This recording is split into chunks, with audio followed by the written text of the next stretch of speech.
Hi అందరికీ నమస్కారం. ఈరోజు మీ కొరకు ఒక చిన్న వీడియోని పెడుతున్నాను. అలాగే ఈ వీడియోని చూడండి, లైక్ చేయండి, సబ్స్క్రైబ్ చేయండి. అలాగే కామెంట్ రూపంలో మీ యొక్క ఆన్సర్ని కూడా తెలియజేయండి.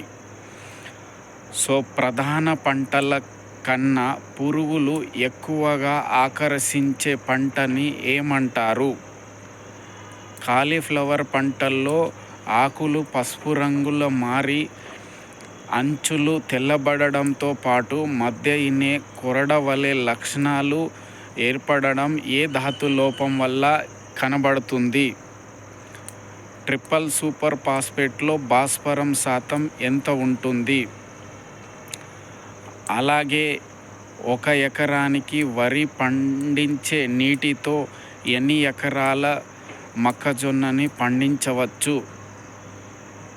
అలాగే నెక్స్ట్ నత్రజని, భాస్వరం మరియు పొటాసు ఆహార పంటలకు ఏ నిష్పత్తిలో వాడాలని శాస్త్రవేత్తలు సూచించారు?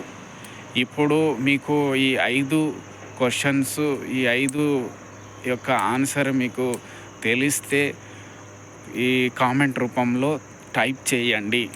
ధన్యవాదాలు.